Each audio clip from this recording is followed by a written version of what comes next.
think it's a new parak, right? Maaser Sheni parak Dal and Mishnah Aleph. Yes. All right. Okay. Good. Thank you. Okay. So Malach Maaser Paris Maaser Sheni Mimakam Hayoka Lamakam Azol. So we know that you have to be paida Paris of Maaser Sheni, right? Meaning, if you you like the classic case is you take the fruits. There's too many fruits. You put it onto money. You got to go there to go to Yerushalayim, and then you buy the fruits with the money. You can buy anything with that money. I mean, it has to be edible, or drinkable, preferably, right? So now, at what prices do you do it? Meaning, do you do it in the expensive shuk in Yerushalayim, or does it go with the cheap? All right, so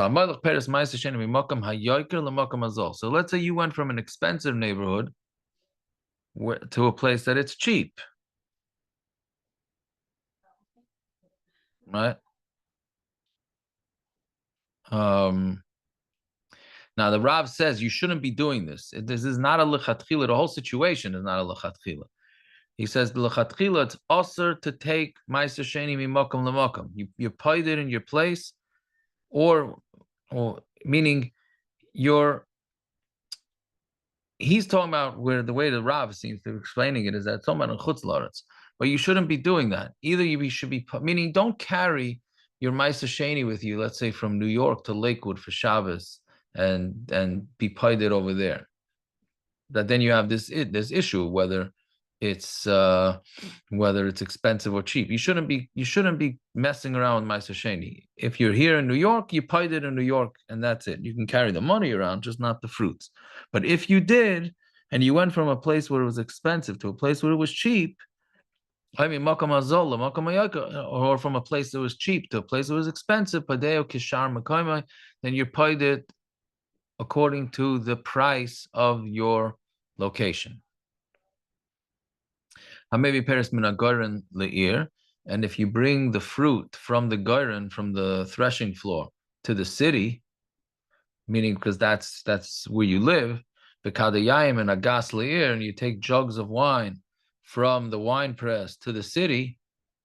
Now, obviously, you're paying. You're not what it's worth by the wine press and by the goren is going to be much. It's much cheaper there because there you're going to get the wholesale price and there's no shipping issues. So in the city, it's more expensive. So hashevach l'sheni v'yitzias mibeisai, meaning the added money goes to the Maaser Sheni, and the expenses come out from the person's house. Right? Meaning you can't say, oh, it cost me a certain amount of money to schlep the Maaser Peiros, Maaser Sheni fruits from the or the Maaser Sheni wine from the wine press up to the city. So, and Memela, the price went up, but you cannot charge Maaser Sheni for that. You have to swallow it yourself, right? And that's even though you have to take them to say the wine press is not going to let you keep it there. You got to move it somewhere.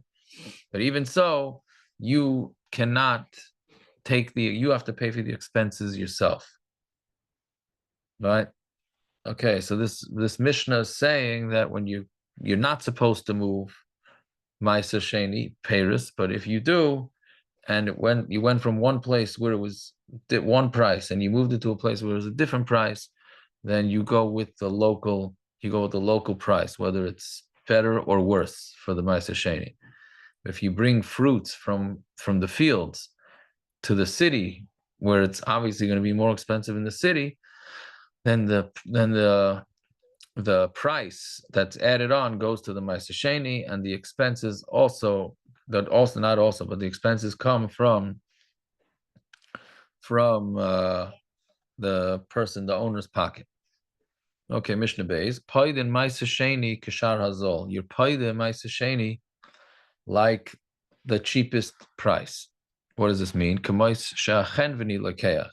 do it with the price that a store owner pays, meaning the wholesale price, right? Not the price that he sells it for, right? Meaning you're going to get less bang for your buck if you pay the retail price. You're going to get more bang. Maaser Sheni is going to get more bang for its buck if it does the what do you call it? If it does the wholesale price. Commercial shulchani pirate, right? The same way the shulchani, when a shulchani, what's it called? A shulchani? Money changer, right? When he makes change, so he's going to do it a little bit different. He's going to take a piece and not the rate that he uses when he combines coins. I mean, when he deals with the on the retail end, so he's going to have one type of price that he gives when he changes money. But when he's trying to combine, I guess when he's trying to combine a bunch of small coins into a big coin, then it's not the way that's then you don't do it. You don't go with that price. I'm not sure what the Mishnah is adding to what it said previously, because you're basically you have to go wholesale. All right. You're not paid the Maaser Sheni by making an estimate. All right. An estimate. Eshadam of Yeduim, the money that's the money that's known, you pad al pi eid echad. You be paid it with an eid echad, meaning you just need one aid to tell you what the price of whatever it is that you're trying to be paid is going for. The sheindam of Yeduim, but let's say you don't know what the price is. You pad al pi shleisha, then you do it with. Then you would need the bezdin of 3 people to evaluate it.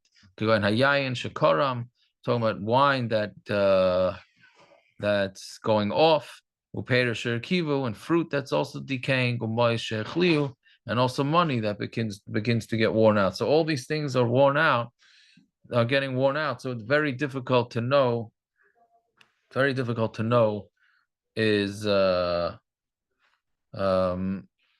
it's very difficult to know the price. So therefore, you're going to need a bezdin of 3, which is what we do by mechiras chametz also. When we will tell the guy whatever the worth of the chametz, then that's what you do. All right. Fine. Okay, so we'll stop over there. Let's do a little mussar. Okay. Pei dalid. Says Alkain lo yoichlu. I think right. Pei dalid. Shar gimel. Ois pei dalid. Alkain lo yoichlu b'nei Yisrael is gid hanosha. So b'nei Yisrael should not eat the gid hanosha. Gid hanosha azeh b'hana. The gid hanosha is azeh b'hana. V'asel l'sita la'avdo yishchasei nachriim. Since it's azeh b'hana, you're not allowed to give it to your slave or to your female slave that are goyim. V'asel l'shloach yarech l'goy v'gid hanosha b'seicha. You are not allowed to send a thigh of meat, and the gid hanosha is in it. V'aser litain, why? I mean, what's wrong with that? The reason is because it makes the meat look more valuable. So since it makes the meat look more valuable, so then it's you're getting hana from it. You're not allowed to give it to your dog or to a cat that you have to feed. To want to give it to a stray dog or a stray cat, that's then that's fine. Pay hey. You should not steal, and you should not be makhish, means to lie, to deny, and then you shouldn't lie. Don't steal, meaning even if you're just stealing, Havada, you don't steal in order to keep it, but even if you want to steal in order to annoy the guy, you shouldn't do that. Because I'm going to steal this kli from Pliny in order that he should be in bitzar, but knock it b'fanav, and then and then you're gonna hold on to it in front of him. All right. Is that what I mean? And I'm gonna be careful to watch it. And then after that, I'll give it back to him. Meaning, like you sometimes you go steal the kid's yarmulke, you hold it, and then the kid can't find it or something like that. Right. So that's what it's saying. He's saying don't even do that type of geneva. It's also to take a kli from his friend's house by stealing it, to use it and then give it back. And not only that, but you should not steal what was stolen from you so that you don't look like a ganav, which is a little, that's extreme. Right?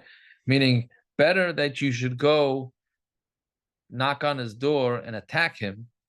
I didn't say to necessarily beat him, but better to knock on his door to attack him in order to get it back than to go, sneak into his house and take it, because then you look like a ganav.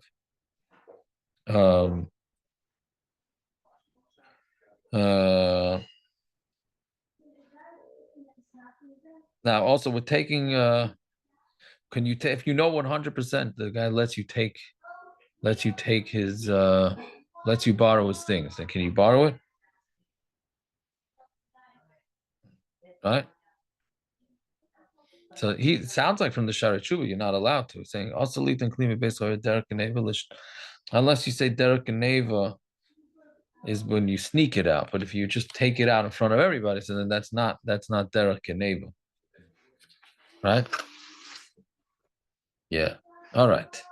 We'll stop over there.